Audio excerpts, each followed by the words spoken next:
नमस्कार. आज आपण बघणार आहोत इयत्ता 10वीची स्थूल वाचन हा पाठ जो आहे तो वीरांगणा हा आहे. आणि वीरांगणा नावावरून तुम्हाला कळलंच असेल की याच्यामध्ये नेमकं काय आहे, हो ना. म्हणजे वीरांगणा म्हणजे तुम्हाला माहीत आहे की ज्यांनी आपल्या देशासाठी प्राणांचे बलिदान दिलेले आहे. आणि त्याच एका वीरांगणाची जी कथा आहे ती आपल्याला पाठामध्ये अभ्यासाला दिलेली आहे. ती आपण बघूया. सर्वप्रथम आपण बघणार आहोत याचं जे प्रस्तावना आहे ती. ओके. पाठाचे नाव आहे वीरांगणा आणि ही एक स्थूल वाचन आहे. बघा इथे काय म्हटलं आहे. स्वतःचे दैनंदिन कार्य यथायोग्य रीतीने पार पाडत असतानाच सामाजिक बांधिलकी मानणाऱ्या आपण समाजाचे काही देणं लागतो याची जाणीव ठेवून वेगळी वाट चोखाळणाऱ्या व्यक्ती समाजाला कायमच भूषणावह असतात. प्रस्तुत पाठात देशहित आणि समाजहित जपणाऱ्या 2 वीरांगनांचा परिचय पुढील पाठामध्ये करून दिलेला आहे. इथे यांनी म्हटलेलं आहे, विद्यार्थ्याच्या मनात देशभक्ती व समाज ऋण म्हणजे आपण समाजामध्ये आहोत तर समाजाप्रती आपलं काहीतरी कर्तव्य आहे तर त्याची जाणीव निर्माण व्हावी असा पाठामध्ये उद्देश आहे जो आपल्याला इथे दिलेला आहे. चला तर आपण पाठाकडे बघूया.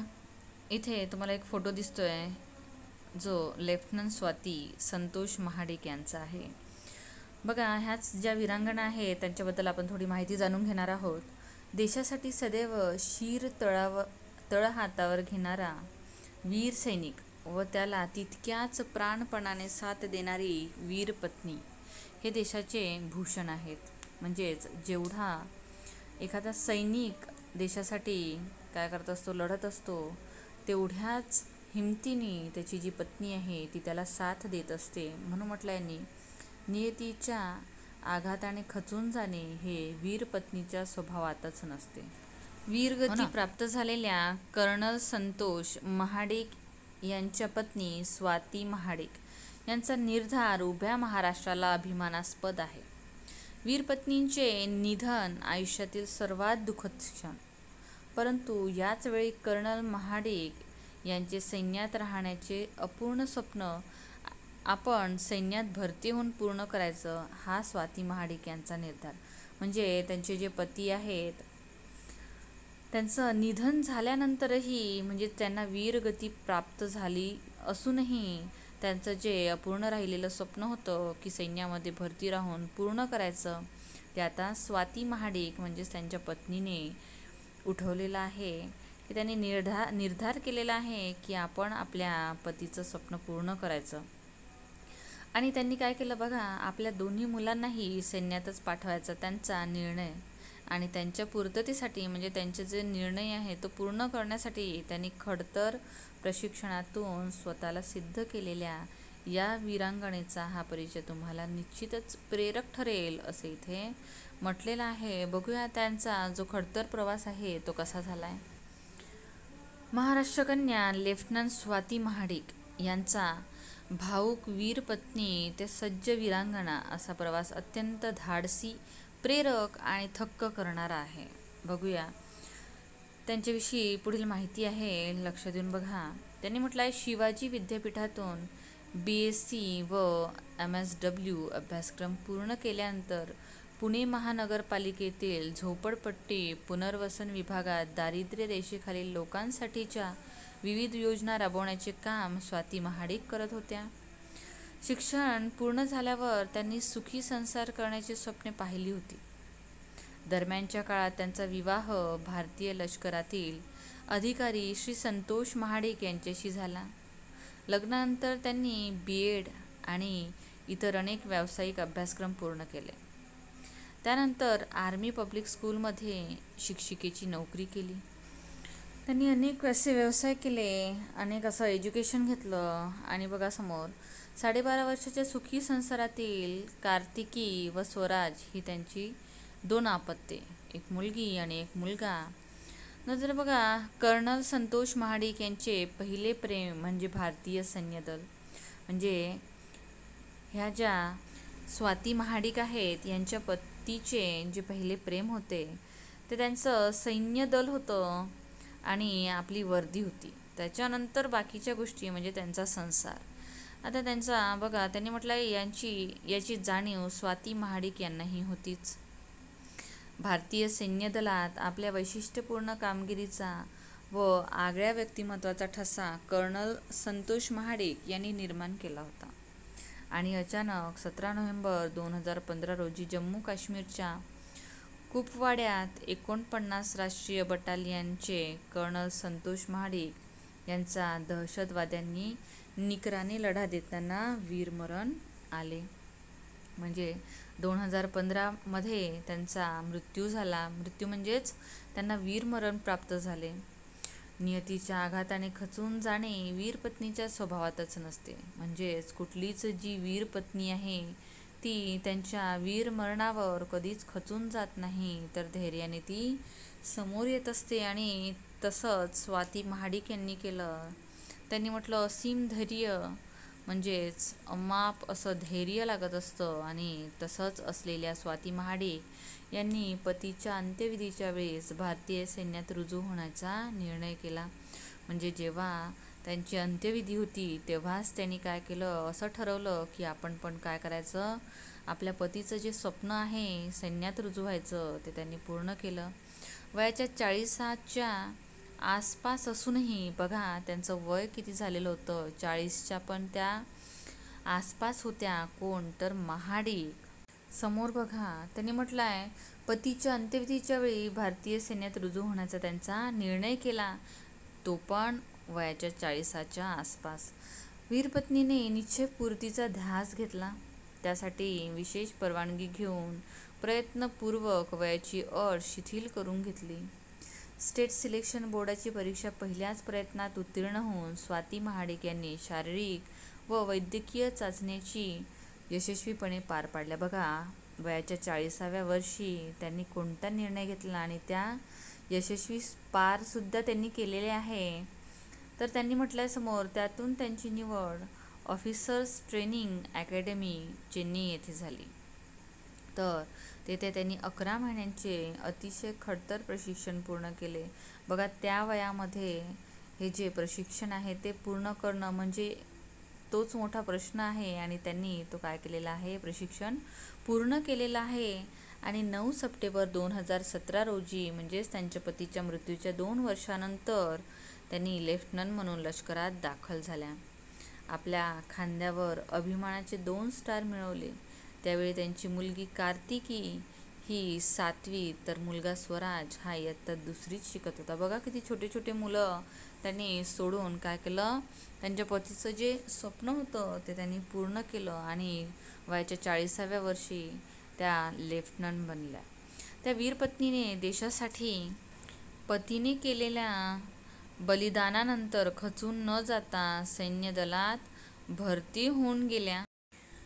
केवळ आपल्या अपत्यासमोरच नाही म्हणजे मुलांसमोरच नव्हे, तर देशातील प्रत्येक स्त्री, प्रत्येक मूल यांच्यासमोर एक अनोखा आदर्श उभा केला.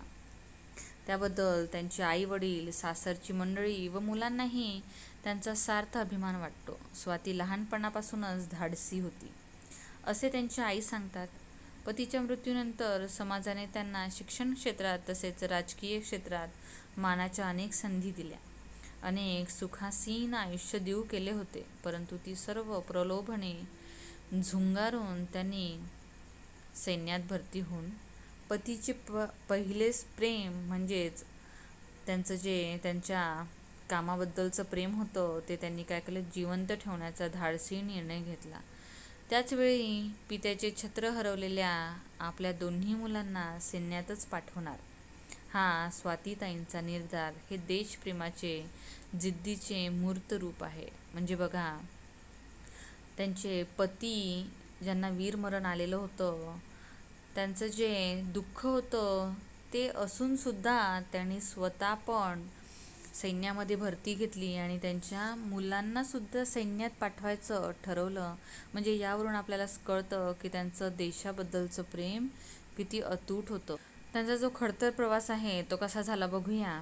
त्यांनी म्हटलं आहे, खडतर प्रशिक्षणाच्या काळात आपल्यापेक्षा साधारण निम्मे वय असलेल्या, म्हणजेच काय तर त्या 40 किंवा 40च्या आसपास होत्या.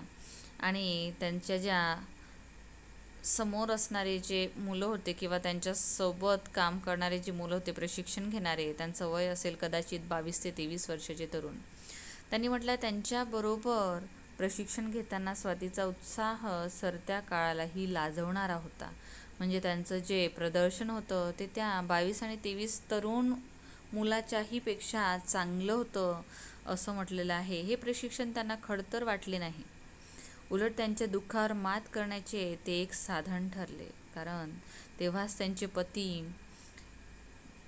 त्यांना काय झालं होतं, वीरमरण प्राप्त झालेलं होतं. त्यांचा जो विरह होता, म्हणजेच ते त्यांच्यापासून दूर गेलेले होते. या दुःखावर मात करण्यासाठी त्यांनी काय केलं की हे खडतर प्रशिक्षण सोपं करून घेतलं. नेक्स्ट म्हटलेलं आहे, अन्यथा या वेदनेतून बाहेर येणे कठीण होते असे त्या म्हणतात.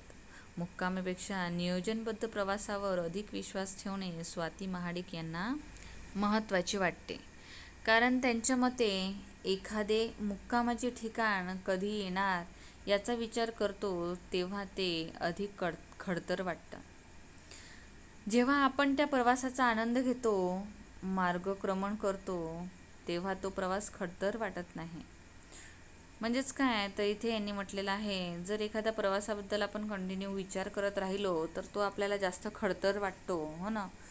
मग तोच जर डोक्यातून काढला आणि तो प्रवास खडतर नसून सहज आहे किंवा सोपा आहे असं विचार केला तर तो प्रवास आपल्याला कधीच खडतर वाटणार नाही असं स्वाती महाडिक सांगतात. त्यांनी म्हटल्यासमोर स्वाती महाडिक म्हणतात, आर्मीचे जीवन ही फक्त नोकरी नाही तर तो जीवन जगण्याचा एक वैशिष्ट्यपूर्ण मार्ग आहे. येथे शारीरिक क्षमतेपेक्षा मानसिक बल, आत्मबल अधिक महत्त्वाचे आहे. निग्रही, करारी आणि धाडसी अशा या रणरागिणीचा जीवनाकडे पाहण्याचा सकारात्मक दृष्टिकोन महत्त्वाचा आहे. आपण जे काम करतो मग ते कोणतेही असो, त्याच्याबद्दल आणखीन जाणून घेणं, अधिक शिकणं हे जीवनाच्या प्रत्येक टप्प्यावर महत्त्वाचं असतं असे त्या म्हणतात. यांचं म्हणणं असं आहे स्वाती महाडिक यांचं की आपण जो पण निर्णय घेतो त्याच्यावर काय करायला पाहिजे, आपण आणखीन मेहनत घ्यायला पाहिजे, आणखीन काम करायला पाहिजे. तेव्हाच आपण काय करू ते जीवनामध्ये शिकून घेऊ. म्हणून त्यांनी म्हटलं आहे, पुरुषप्रधान संस्कृती असलेल्या भारतातील अनेक मुलींना व स्त्रियांना सैन्यदलात भरती होण्याची प्रेरणा देऊन वैभवशाली नव्या भारताचे स्वप्न त्या उभे करतात. म्हणजे त्यांनी अनेक मुलींना प्रेरणा दिलेली आहे की इथे पुरुषच नाही तर स्त्रियासुद्धा काय करू शकतात, भारतीय दलामध्ये, सैन्यामध्ये रुजू होऊन ते त्यांचं कार्य करू शकतात. त्यांनी म्हटलं आहे, पतिनिधनाचे असीम दुःख बाजूला ठेवून पतीचे अधुरे स्वप्न पूर्ण करण्याच्या हेतूने भारत मातेची सेवा करण्यासाठी सज्ज झालेल्या व वीरांगनेला सादर प्रणाम. पुढील ज्या वीरांगना आहेत त्या आहेत सब इन्स्पेक्टर रेखा मिश्रा. यांच्याबद्दल आपण थोडक्यात माहिती बघूया. त्यांनी म्हटलं आहे, शिक्षण हे खऱ्या अर्थाने उन्नतीचे साधन आहे. सुशिक्षित आणि सुसंस्कृत जनता ही राष्ट्राची संपत्ती असते. अनेक वेगवेगळ्या कारणांमुळे शिक्षणाच्या प्रवासापासून दूर जाणाऱ्यांना पुन्हा शिक्षणाच्या प्रवाहात आणणे महत्त्वाचे असते. कारण काही लोकांमध्ये किंवा काही मुलामुलींमध्ये गट्स असतात, पण त्यांची परिस्थिती तशी नसते की त्यांना जी प्रत्येक गोष्ट आहे त्यांना करायची ती करता येत नाही. म्हणून त्यांनी काय केलं आहे की ज्या मुलामुलींचा जो शिक्षणाचा प्रवास आहे जो थांबलेला आहे त्यांना पुन्हा प्रवासामध्ये आणणे हे ह्या रेखा मिश्रा यांना महत्त्वाचे वाटते. त्यासाठी प्रयत्न करणे हे प्रत्येकाचेच कर्तव्य आहे. आता बघा, शिक्षणापासून वंचित राहिलेल्या आयुष्याच्या वाटेवरून भरकटलेल्या मुलांना पुन्हा मार्गावर आणून त्यांना शिक्षणाच्या प्रवाहात आणण्याचे समाजहिताचे मोलाचे कार्य करणाऱ्या सब इन्स्पेक्टर रेखा मिश्रा यांचे कार्य सर्वांसाठी प्रेरणादायी आहेच. समाजहितासाठी सतत कार्यरत असणाऱ्या या वीरांगणेचा परिचय तुम्हाला निश्चितच प्रेरक वाटेल. आपण रेखा मिश्राबद्दल थोडी माहिती जाणून घेऊया. उत्तर प्रदेशातील अलाहाबाद येथे जन्मलेल्या व सध्या मुंबईच्या छत्रपती शिवाजी महाराज टर्मिनस येथील रेल्वे पोलीस दलात आपल्या विशेष कामगिरीने नवाजलेल्या कुमारी रेखा मिश्रा महाराष्ट्र राज्याचीही अभिमान बिंदू ठरले आहेत. कारण त्यांचे सामाजिक कामही स्तुत्य आहे, म्हणजे स्तुती करण्यासारखे आहे. आता बघूया काय त्यांनी काम केलेलं आहे. अलाहाबाद विद्यापीठातून इंग्रजी विषयात MA करून त्यांनी BEdसुद्धा केले व नंतर रेल्वे पोलीस दलाची परीक्षा उत्तीर्ण होऊन 2008मध्ये मुंबई मध्य रेल्वे पोलीस दलात उपनिरीक्षक म्हणजे सब इन्स्पेक्टर म्हणून त्यांनी आपली सेवा सुरू केली. रेल्वे पोलीस दलातील पहिल्या 2.5 वर्षाच्या सेवेतील 1 वर्ष त्यांनी महिला सुरक्षा यंत्रणेत काम पाहिले व पुढील अवघ्या 1.5 वर्षाच्या कालावधीत रेल्वे स्थानकावर भटकताना सापडलेल्या 434 अल्पवयीन मुलामुलींना त्यांच्या पालकापर्यंत सुरक्षितपणे पोहोचवण्याचे कार्य केले. विविध कारणामुळे स्वतःचे घर सोडून निघून आलेल्या मुंबईसारख्या मायानगरीत पोहोचलेल्या व भटकलेल्या या बालकांना योग्य मार्गावर आणण्याचे मोठे कार्य रेखा मिश्रा यांनी केले. त्याबद्दल समस्त रेल्वे प्रशासनाला त्यांचा अभिमान वाटतो. बघा, मुंबई एवढं मोठं शहर आहे की तिथे कामासाठी किंवा कुठल्याही कारणास्तव अनेक लोक तिथे जमलेले असतात आणि त्यापैकीच काही मुलामुलींना त्यांनी काय केलं की योग्य मार्ग दाखवला आणि त्यांचं भविष्य उज्ज्वल केलं.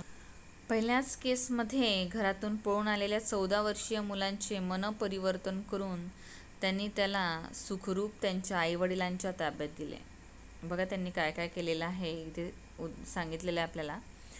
सर्वसाधारणपणे असलेल्या पोलीस बडगा दाखवण्याऐवजी मुझसे दोस्ती करोगे म्हणत भटकलेल्या मुलामुलींना आईच्या प्रेमळ हृदयाने सन्मार्ग दाखवण्याचे कार्य त्यांनी केले व त्या करत आहेत. अजूनही ते काम करत आहेत. त्यांनी म्हटलं आहे, वेगवेगळ्या कारणांनी पालकांशी भांडण करून स्वतःचे घर सोडून पळून आलेली मुले मुंबई शहरात व अनेकदा बॉलिवूडचे आकर्षण असलेले मुले शहरातील पत्ता माहीत नसताना कुठेतरी राहत असलेल्या नातेवाईकांना भेटायला आलेली व चुकलेली मुले, गरिबीमुळे त्रस्त होऊन कामाच्या शोधात मुंबई शहरात आलेली मुले,